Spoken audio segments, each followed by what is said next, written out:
संक्षिप्त शिव पुराण शतरुद्र संहिता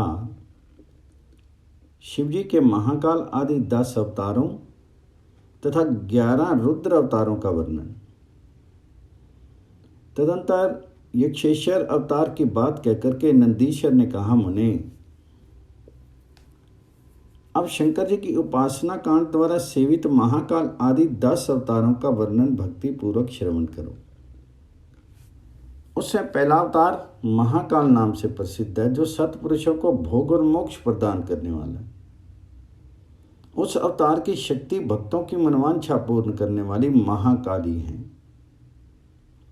दूसरा तार नामक अवतार हुआ, जिसकी शक्ति तारा देवी हुई।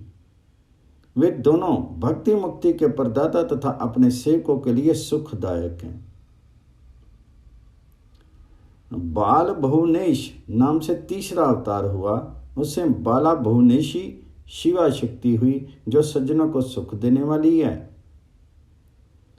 चौथा भक्तों के लिए सुखद तथा भोग मोक्ष प्रदायक षोडश श्री विद्येश नामक अवतार हुआ, और षोडशी विद्या शिवा उसकी शक्ति हुई। पांचवा अवतार भैरव नाम से प्रसिद्ध हुआ, जो श्रद्धा भक्तों की कामनाओं को पूर्ण करने वाला है। इस अवतार की शक्ति का नाम है भैरवी गिरिजा, जो अपने उपासकों की अभीष्ट दायिनी है। छठा शिव अवतार छिन्न मस्तक नाम से कहा जाता है, और भक्त काम प्रदा गिरजा का नाम छिन्न मस्ता है।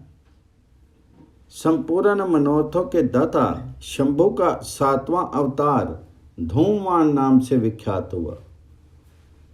उस अवतार में श्रेष्ठ उपासकों की लालसा पूर्ण करने वाली शिवा धूमावती हुई।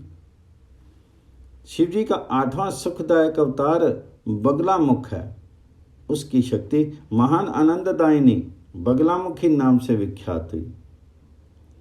9वां शिव अवतार मतंग नाम से कहा जाता है। उस समय संपूर्ण अभिलाषाओं को पूर्ण करने वाली शर्वानी मातंगी हुई।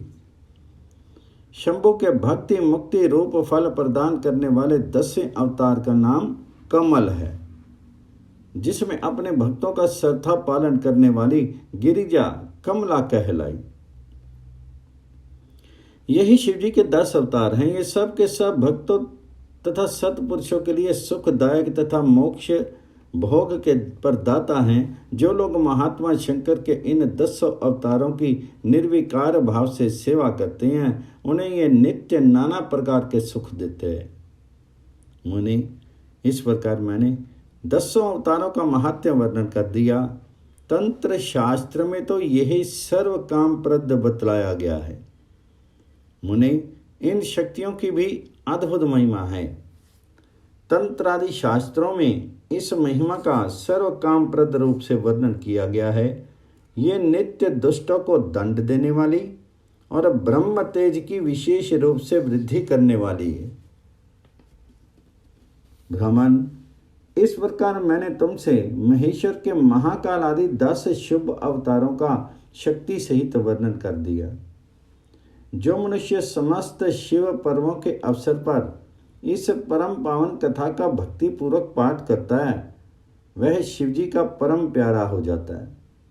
इस आख्यान का पाठ करने से ब्राह्मण के ब्रह्म तेज की वृद्धि होती है, क्षत्रिय विजय लाभ करता है, वैश्य धनपति हो जाता है, और शूद्र को सुख की प्राप्ति होती है।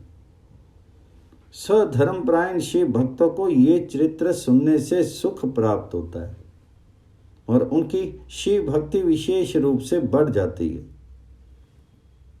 मुनि, अब मैं शंकर जी के 11 श्रेष्ठ अवतारों का वर्णन करता हूं, सुनो। उन्हें श्रवण करने से असत्य आदि जनित बाधा पीड़ा नहीं पहुंचा सकती। पूर्व काल की बात है, एक बार इंद्र आदि समस्त देवता दैत्यों से पराजित हो गए। तब वे भयभीत होकर के अपनी पूरी अमरावती को छोड़ करके भाग खड़े हुए। यो दैत्यों द्वारा अत्यंत पीड़ित हुए वे सभी देवता कश्यप जी के पास गए। वहां उन्होंने परम व्याकुलता पूर्वक हाथ जोड़ करके मस्तक झुका करके उनके चरणों में अभिवादन किया और उनका भली भांति स्तमन करके आदरपूर्वक अपने आने का कारण प्रकट किया तथा दैत्यों द्वारा पराजित होने से उत्पन्न हुए अपने सारे दुखों को कह सुनाया। तात तब उनके पिता कश्यप जी देवताओं की उस कष्ट कहानी को सुनकर के अधिक दुखी नहीं हुए, क्योंकि उनकी बुद्धि शिव जी में आसक्त थी। मुनि उन शांत बुद्धि मुनि ने धैर्य धारण करके देवताओं को आश्वासन दिया और स्वयं परम हर्षपूर्वक विश्वनाथपुरी काशी को चल पड़े। वहां पहुंच करके उन्होंने गंगा जी के जल में स्नान करके अपना नित्य नियम पूरा किया और फिर आदरपूर्वक उमा सहित सर्वेश्वर भगवान विश्वनाथ को भली भांति अर्चना की। तदंतर शंभु दर्शन के उद्देश्य से एक शिवलिंग की स्थापना करके वे देवताओं के हितार्थ परम प्रसन्नता पूर्वक घोर तप करने लगे। मुनि शिवजी के चरण कमलों में आसक्त मन वाले धैर्यशाली मुनिवर कश्यप को जब यों तप करते हुए बहुत अधिक समय व्यतीत हो गया, तब सत्पुरुषों के गति स्वरूप भगवान शंकर अपने चरणों में तल्लीन मन वाले कश्यप ऋषि को वर देने के लिए वहां प्रकट हुए। भक्तवत्सल महेश्वर परम प्रसन्न तो वे हैं, अतः वे अपने भक्त मुनिवर कश्यप से बोले, वर मांगो। उन महेश्वर को देखते ही प्रसन्न बुद्धि वाले देवताओं के पिता कश्यप जी हर्षमग्न हो गए और हाथ जोड़ करके उनके चरणों में नमस्कार करके स्तुति करते हुए यूँ बोले, महेश्वर मैं सर्वथा आपका शरणागत हूँ। स्वामिन देवताओं के दुख का विनाश करके मेरी अभिलाषा पूर्ण कीजिए। देवेश मैं पुत्रों के दुख से विशेष दुखी हूँ, अतः ईश मुझे सुखी कीजिए, क्योंकि आप देवताओं के सहायक हैं। नाथ महाबली दैत्यों ने देवताओं और यक्षों को पराजित कर दिया है, इसलिए शंभु आप मेरे पुत्र रूप से प्रकट होकर के देवताओं के लिए आनंददाता बनिए। नंदीश्वर जी कहते हैं, सुने मुने, कश्यप जी के ऐसा कहने पर सर्वेश्वर भगवान शंकर उनसे तथेति ऐसा ही होगा यो कह करके उनके सामने वहीं अंतर ध्यान होगी। तब कश्यप भी महान आनंद के साथ तुरंत ही अपने नगर को लौट गए।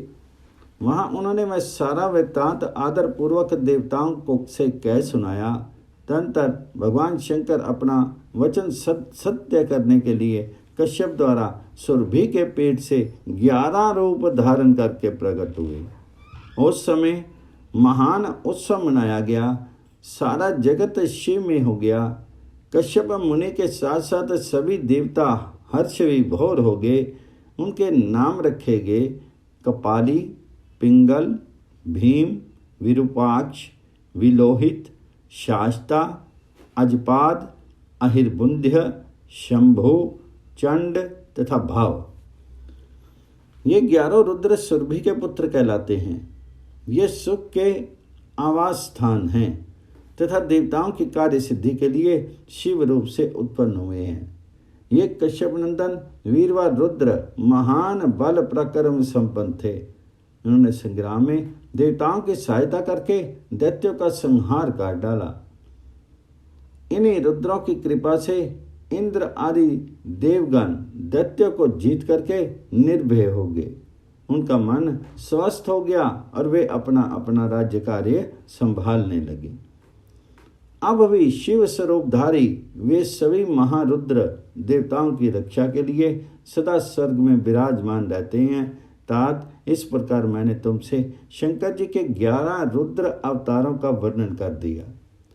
ये सभी समस्त लोकों का सुखदायक है।